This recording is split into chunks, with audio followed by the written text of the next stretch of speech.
రెండోది యువగలం పాదయాత్ర అయిన తర్వాత నిరంతరం ప్రజల్లో ఉండాలని నా కోరిక. సో అమరావతిలో కూడా, ఎందుకంటే నాకు మంత్రిగా నాకు బాధ్యతలు ఉంటే కనుక నేను ప్రజల్లో ఉండాలంటే నిరంతరం ప్రజల్ని కలవాలని ప్రజా దర్బారు పెట్టుకున్నా.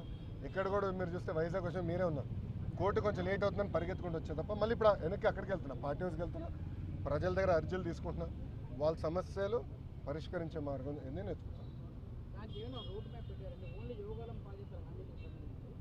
ఆల్రెడీ మేము రాసుకున్నాము, అది సంబంధించిన మంత్రులందరి దగ్గర పంపించాను. ఆర్థిక శాఖ మంత్రి కేశవ్ అన్న కూడా చర్చించాను. దానికోసం ప్రత్యేక నిధులు కూడా ఆయన కేటాయిస్తానని నాకు హామీ ఇచ్చారు. వచ్చే బడ్జెట్లో అది ఉంటుంది. తప్పనిసరిగా ఇచ్చిన ప్రత్యామ్నాయం మేము నిలబెట్టుకుంటాం. ఎస్టిమేట్స్ అని మార్చి వరకు వస్తుంది.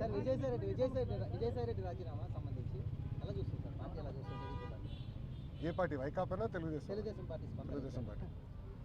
ఇప్పుడు ఒకటన్నా, తల్లి చెల్లికే జగన్మోహన్ రెడ్డి గారి పైన నమ్మకం లేదు, ఇంకా పార్టీలో ఉన్న నాయకులకు ఎలాంటి నమ్మకం ఉంటుంది?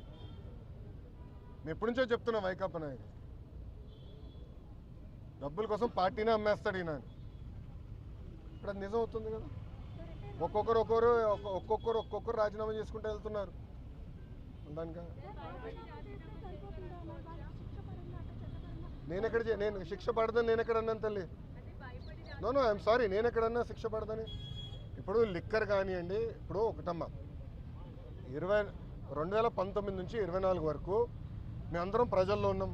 పాదయాత్రలో కూడా నేను చెప్పా, ఎవరిని నేను వదిలిపెట్టాను, ఏ అధికారులు రాజకీయ నాయకులు చట్టాన్ని ఉల్లంఘించారు ఎవరిని వదిలిపెట్టానని. ఇప్పుడు దర్యాప్తు జరుగుతుంది, ఇన్వెస్టిగేషన్ జరుగుతుంది, త్వరలోనే అన్ని బయటకు వస్తే నేను భావిస్తున్నాను. So let investigation get completed అమ్మా. ఇక్కడ విజయసాయి రెడ్డి గారు ఉన్నారు, లేదంటే ఎల్లయ్య పుల్లే ఉన్నారు అనేది టైం విల్ ఉన్నట్టాలి కదమ్మా. సో ఇన్వెస్టిగేషన్ జరగకుండా నేను ముందరే మాడతాం కూడా కరెక్ట్ కాదు. Let investigation happen. Yes yes మీరు కాకినాడ పోర్ట్ విషయం కూడా మీ అందరు తెలిసిన విషయమే. కాకినాడ పోర్ట్ కూడా అడ్డగోలుగా తుపాకులు పెట్టి రూపాయి ఆస్తిని సుమారుగా 6 పైసలకి కొట్టేసానికి ప్రయత్నించారు. కొట్టేశారు, క్షమించాలి, ప్రయత్నం కాదు, కొట్టేశారు, ట్రాన్స్ఫర్ చేసుకున్నారు.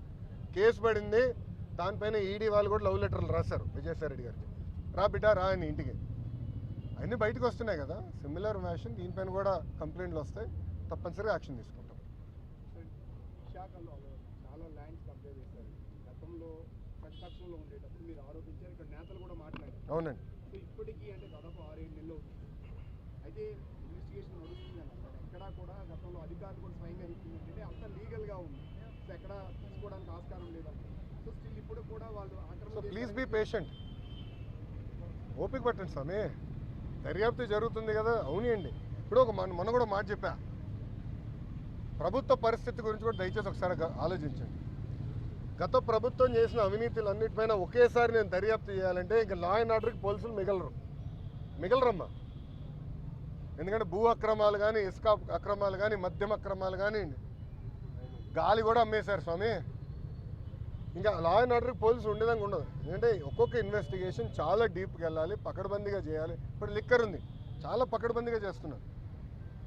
ఎవరెవరికి ఎప్పుడెప్పుడు ఎంత డబ్బులు ఎవరి చేతుల నుంచి మారినాయి మొత్తం వివరాలన్నీ సేకరించాలి. సో ఇన్వెస్టిగేషన్ చాలా వేగవంతంగా జరుగుతుంది. ఒక్కొక్కటి చేయని అన్నీ ఒకేసారి చేసేది కెపాసిటీ మటుకు ప్రభుత్వానికి ఉండదు. ఎందుకంటే గతంలో అన్ని అక్రమాలు జరిగినాయి. నేను కూడా దీనిపైన చాలా స్పష్టంగా చెప్పాను. సార్, దావోస్ పర్యటనలో ఏమీ తీసుకురాలేదని చెప్పి మంత్రి అమర్ లాంటి వాళ్ళు మాట్లాడి ప్రశ్నిస్తున్నారు, ఏం చెప్తారు సార్? అరే కోడిగుడ్డుని నేను సూటిగా ప్రశ్నిస్తున్నా. మీరు మంత్రిగా ఉన్నప్పుడు మీరు ఏం తీసుకొచ్చారు ఆంధ్రాకి? ఏం తీసుకొచ్చారు చెప్పండి. ఇప్పుడు మేము మాకు ఇప్పుడే థ్యాంక్ యూ అన్న 7 నెలల్లో 6,33,568 కోట్ల రూపాయలు పెట్టుబడులు తీసుకొచ్చాం. మేము 4,10,125 మందికి ఉద్యోగాలు కల్పించే పరిశ్రమలు ఆంధ్ర రాష్ట్రానికి ఎన్డీఏ ప్రభుత్వం తీసుకొచ్చింది. అది గర్వకారణం. కాగ్నిసెంట్ గురించి కూడా నేను ట్వీట్ పెట్టా కదా, చూడలేదన్న ట్వీట్? ఎవరు మీకు ఇచ్చిందే, మొన్న ఇచ్చిందే. సాక్షి అడగడా?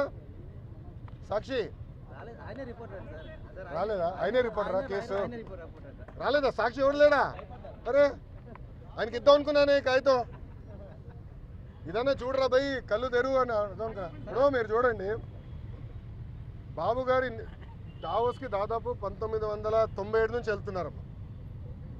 డావోస్కి వెళ్ళినప్పుడు ఎప్పుడు ఒప్పందాలు చేసుకోం. డావోస్ సెర్చ్ ఇస్తాం, ఇంట్రెస్ట్ ఎవరికి ఎలా ఉందో డిస్కస్ చేసి మళ్ళీ తిరిగి వచ్చిన తర్వాత ఒప్పందాలు చేసుకుంటాం. ఇప్పుడు దీంట్లో మీరు చూస్తే విచిత్రం, ఆసిల్లర్ మిత్తల్ది దీంట్లో ఒప్పందం లేదు.